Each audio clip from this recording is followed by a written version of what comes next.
Hello, আমি রোকসানা। তোমাদের সবাইকে আবারও স্বাগতম জানাচ্ছি আমার চ্যানেলে। আজ আমরা একসাথে পা রাখবো পদ্মজা উপন্যাসের তৃতীয় পর্বে।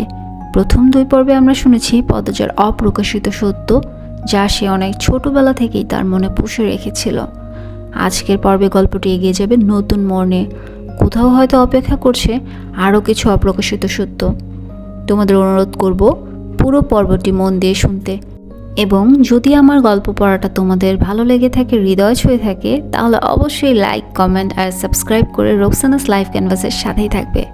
চলো তাহলে আর দেরি না করে শুরু করা যাক পদ্মজার তৃতীয় পর্ব। আপা, স্কুলে যাবা না? পূর্ণা পদ্মজাকে জিজ্ঞাসা করলো। যাব। তাড়াতাড়ি করো। তাড়া দিয়ে পূর্ণা বাড়িতে ঢুকলো। পদ্মজা বাড়ির পিছনের নদীর ঘাটে উদাসীন হয়ে বসে আছে। এই নদীর নাম মাদিনী, ছদ্মনাম। গ্রীষ্মকাল বিদায়ের 3 সপ্তাহ চলছে। এখন বর্ষাকাল। মাদিনী জল কানায় কানায় ভরে উঠেছে। সে যেন স্রোতস্বিনী। ঘোলা জলের একটানা স্রোত বয়ে যায় সাগরের দিকে। উজান থেকে ভেসে আসছে ঘন সবুজ কচুরিপানা। পদ্মজার এই দৃশ্য দেখতে বেশ লাগে। নিষ্পলক চোখে তাকিয়ে আছে মাদিনীর স্বচ্ছ জলের দিকে। মাদিনীর বুকের ওপর দিয়ে একটা লঞ্চ যাচ্ছে। লঞ্চ দেখে 1 মাস আগের ঘটনা মনে পড়ল তার। সেদিন রাতে হেমলতা ছুরি ধার দিয়ে রুমে ঢুকে গেলেন। পদ্মজা কাপা পায়ে রুমে ঢুকে বিছানায় শুয়ে পড়ে। কিছুক্ষণের মধ্যেই ঘুমিয়ে পড়ে। এরপর দিন স্কুল থেকে বাড়ি ফিরে নামাজ পড়ে খেতে বসলো। তখন হিমেল হন্তদন্ত হয়ে বাড়িতে ঢুকে। হিমেল হচ্ছে হেমলতার ছোট ভাই। আপা, এই পদ্ম, আপা কই? হিমেলের কণ্ঠ। কি হয়েছে মামা? জবাব দিল পদ্মজা। পদ্মজার প্রশ্ন উপেক্ষা করে হেমলতাকে হিমেল ডাকলো। আপা, এই আপা। হেমলতা বাড়ির পিছন থেকে ব্যস্ত পায়ে হেঁটে আসেন। কি হয়েছে? হিমেল হেমলতাকে দেখে হাউমাউ করে কেঁদে উঠল। আপা, ভাইজান খুন হয়েছে। রাইতে কে জানে মাইরা ফেলছে রে আপা। হিমেল কাঁদতে কাঁদতে হাঁটু ভেঙে বসে পড়ল। পদ্মজা তাৎক্ষণিক সন্দিহান চোখে মায়ের দিকে তাকালো। হেমলতাকে দেখে মনে হলো তিনি চমকেছেন, অথচ তার চমকানোর কথাই ছিল না।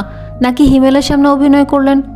পূর্ণা প্রেমাকে ওদিক আসতে দিস না পদ্ম, আমি আসছি। হেমলতা বাড়ির বাইরে মিলিয়ে যান। হিমেল পাশে খুঁড়িয়ে খুঁড়িয়ে হাঁটছে।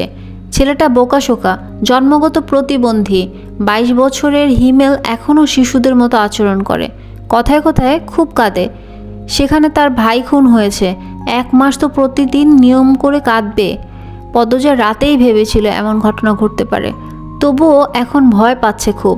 পুলিশ কি এসেছে? মাকে কি ধরে নিয়ে যাবে?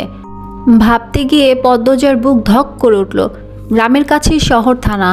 পুলিশ নিশ্চয়ই চলে এসেছে। পদ্ম ধপ করে মাটিতে বসে পড়ল। সে ঘামছে খুব। নাক, মুখ, গলা ঘেমে একাকার হয়ে যাচ্ছে। পূর্ণা খুনের কথা শুনে খুব ভয় পেয়েছে। তার মনে হচ্ছে সেও খুন হবে। খুব বেশি ভীতু পূর্ণা। পদ্মজার শরীর কাঁপতে থাকে। চোখে ভাসছে হেমলতাকে পুলিশ শেকল দিয়ে বেঁধে নিয়ে যাচ্ছে। তার খুব কান্না পাচ্ছে। আর সময় নষ্ট না করে তড়িঘড়ি করে উঠে দাঁড়ালো পদ্মজা। মাথায় ওড়নার আঁচল টেনে নিয়ে পূর্ণার উদ্দেশ্য বলল, প্রেমারে দেখে রাখিস বোন। বাড়ি ভর্তি মানুষ, আরও মানুষ আসছে। হেমলতা মানুষজনকে ঠেলে হানিফের লাশের সামনে গিয়ে দাঁড়ালেন। তখন ফর্সা রঙের 2 জন মহিলা ঝাঁপিয়ে পড়ে তার উপর। আকস্মিক আক্রমণে হেমলতা অপ্রস্তুত হয়ে পড়েন। খেয়াল করে দেখেন 2 জন মহিলা তার মা আর বোন। তারা হাউমাউ করে কাঁদছে, কিন্তু হেমলতার কোনো কান্না পাচ্ছে না। ব্যাপারটা লোকচক্ষু ঠেকছে না। একটু কি কান্নার অভিনয় করা উচিত? হানিফের মৃতদেহ দেখে মনে হচ্ছে কেউ ইচ্ছে মতো কুপিয়েছে। হেমলতার তা দেখে শান্তি লাগছে। এমন শান্তি অনেক দিন পাওয়া হয়নি। পদ্মজা সেখানে উপস্থিত হয়। হেমলতার নজরে পড়ে। ভীতু চোখে মায়ের চোখের দিকে তাকালো পদ্মজা। হেমলতা ভ্রু কুঞ্চিত করে আবার স্বাভাবিক করে নেন। পদ্মজা চোখ ঘুরিয়ে দেখছে পুলিশ এসেছে নাকি। চারিদিকে এত মানুষ।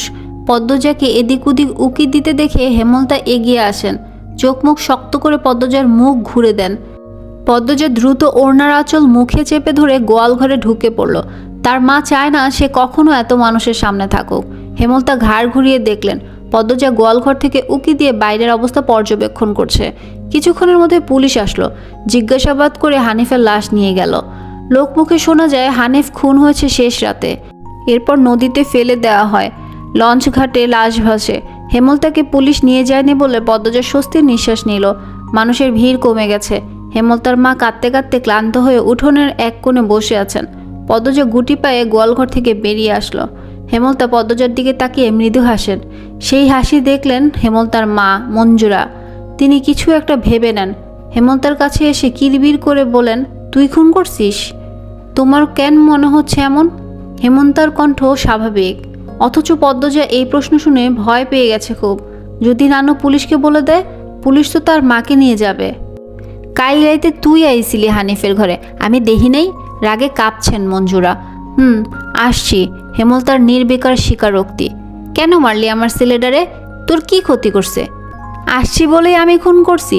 এত রাইতে তুই তার কাছে আর কি দরকারে আইবি? আমি তাকে মারতেই যাব কেন? মঞ্জুরা আহত দৃষ্টিতে তাকিয়ে আছেন হেমলতার দিকে। হেমলতার চোখ মুখ শক্ত। নিস্তব্ধতা কাটিয়ে মঞ্জুরা চেঁচিয়ে উঠল, পুলিশের কাছে যাবো আমি। পদ্মজা কেঁদে উঠল, অস্পষ্ট কণ্ঠে বলে, নানু এমন করো না। হেমলতা নিচু স্বরে কঠিন করে বললেন, আমার মেয়েদের থেকে আমাকে দূরে সরানোর চেষ্টা করো না আম্মা, ফল খুব খারাপ হবে। পদ্মজার মনে হলো মঞ্জুরা ভয় পেয়েছেন। মঞ্জুরা সবসময় হেমলতাকে ভয় পান। তিনি চুপসে যান, শুধু ঘৃণাভরা দৃষ্টি নিয়ে হেমলতার দিকে তাকিয়ে থাকেন। পদ্মজা বুঝে উঠতে পারে না তার নানু কেন ভয় পায় মাকে। মায়ের অতীতে কি ঘটেছে? কেন তিনি এমন কাঠখোট্টা? ছেলের খুনিকে কেন মা ছেড়ে দেয়? নানু কেন ছাড়লেন? মেয়ে বলে, নাকি অন্য কারণ? কোনো উত্তর নেই। এসব ভাবলে উল্টো মাথা ব্যথা ধরে। অন্য ৮-১০টা পরিবারের মতো কেন না তারা? নাকি গোপনে সব পরিবারই এমন জটিলতা আছে? প্রশ্ন হাজারটা, উত্তর কোথায়? সেদিন রাতে খাওয়ার সময় হেমলতা নিম্নস্বরে পদ্মজাকে বললেন, পদ্ম। জি আম্মা। আমি হানিফকে খুন করিনি। কারা করেছে তাও জানি না। কথাটি শুনে পদ্মজা খুব চমকায়। তার মা মিথ্যে বলে না, তাহলে কারা খুন করলো? পদ্মজা প্রশ্ন করলো, তাহলে শেষ রাতে মামার কাছে কেন গিয়েছিলে আম্মা? হেমলতা জবাব দেননি, খাওয়া ছেড়ে উঠে যান। পদ্মজার ভাবনা সুতা কাটলো কারো পায়ের আওয়াজ শুনে। ঘাড় ঘুরিয়ে মোর্শেদকে দেখতে পেল। মোর্শেদ পদ্মজাকে ঘাটে বসে থাকতে দেখে বিরক্তিতে কপাল কুঁচকান। এই সেরি, যায়েন থেইকা। পদ্মজার কান্না পায়, খুব খারাপ লাগে। নিঃশব্দে এক ফোঁটা জল গড়িয়ে পড়ে। তা আড়াল করে ব্যস্ত পায়ে বাড়ির ভেতর চলে যায়। কয়েক মাস পর পদ্মজার ম্যাট্রিক পরীক্ষা। 3 বোন বই নিয়ে সড়কে উঠল। পদ্মজার কোমর অবধি ওড়না দিয়ে ঢাকা। পূর্ণা এক নাগারে বকবক করে যাচ্ছে। স্কুলে যাওয়া অবধি কথা বন্ধ হবে না। মাঝে মাঝে জোরে জোরে হাসছে। মেয়েটার হাসির রোগ আছে বোধহয়। একবার হাসি শুরু করলে আর থামে না। পদ্মজা বারবার বলছে, আম্মা রাস্তায় কথা বলতে আর হাসতে মানা করছে, চুপ কর না। তবুও পূর্ণা হাসছে। বাড়ির বাইরে এসে সে মুক্ত পাখির মতো আচরণ করে। তাকে দেখে মনে হয় খাঁচা থেকে মুক্ত হয়েছে। পদ্ম, ওই পদ্ম, খাড়া। পদ্মজা ক্ষেতের দিকে তাকালো। লাবণ্য ক্ষেতের আইল ভেঙে দৌড়ে আসছে। লাবণ্য আর পদ্মজা এক শ্রেণীতে পড়ে। লাবণ্যর কাছে এসে হাঁপাতে থাকলো। শান্ত হওয়ার পর 4 জন মিলে স্কুলের উদ্দেশ্যে হাঁটা শুরু করলো। বাংলা পড়া শিখে এসেছিস আজ? পদ্মর প্রশ্ন অগ্রাহ্য করে লাবণ্য বলল, আরে সেরি, বাড়ির শুদ্ধ ভাষায় কথা কইলে বাইরেও কইতে হইব নাকি? আমি আঞ্চলিক ভাষা পারি না। লাবণ্য অসন্তোষ প্রকাশ করলো। সে আনন্দপুরের মাতব্বর বাড়ির মেয়ে। তাদের বাড়ির সবাই শিক্ষিত, তবুও তারা আঞ্চলিক ভাষায় কথা বলে। পরিবারের 2-3 জন সদস্য ছাড়া। আর পদ্মজার 14 গোষ্ঠী মূর্খ, 2-3 জন ছাড়া। তবুও এমন ভাব করে আঞ্চলিক ভাষা নাকি পারে না। সত্যি আমি পারি না। ছোট থেকে আম্মা শুদ্ধ ভাষা শিখিয়েছেন, উনিও বলেন, তাই শুদ্ধ ভাষায় কথা বলতেই আরাম পাই। পূর্ণা তো পারে, আমার চেষ্টা করতে ইচ্ছা হয় না। আচ্ছা বাদ দে। শোন, কাইল আমরার বাড়ির নায়ক নায়িকার আইব। পূর্ণা বিগলিত হয়ে প্রশ্ন করলো, কেন আসবো? কোন নায়ক? শুটিং করতে? ছবির শুটিং? পদ্মজা এসবে কোনো আগ্রহ পাচ্ছে না। পূর্ণা খুব আগ্রহ বোধ করছে। সপ্তাহে একদিন সুমিদের বাড়িতে সাদা কালো টিভিতে সে ছায়াছবি দেখতে যায়। তাই অভিনয় শিল্পীদের প্রতি তার আগ্রহ আকাশ ছোঁয়া। পূর্ণা গদগদ করে প্রশ্ন ছুড়ল, কোন নায়ক নায়িকা? বল না লাবণ্য আপা। দাঁড়া, মনে করি। পূর্ণ কৌতূহল নিয়ে তাকিয়ে আছে। লাবণ্য চোখ বুঝে মনে করার চেষ্টা করলো। এরপর মনে হতেই বলল, লিখন শাহ আর চিত্রা দেবী। তুমি আমার ছবির নায়ক নায়িকা? হ। স্কুলে যাওয়ার পুরোটা পথ লাবণ্য আর পূর্ণা ছায়াছবি নিয়ে আলোচনা করলো। মূল বক্তব্য ছিল লিখন শাহ। এই ছিল আমি পদ্মজা উপন্যাসটির 3য় পর্বে শেষ। এবং যে নামটি আমরা শেষে শুনতে পেলাম, লিখন শাহ, আমার খুব পছন্দের একটা চরিত্র। যেই চরিত্রের কাহিনী শুরু হতে যাচ্ছে 4র্থ পর্ব থেকে।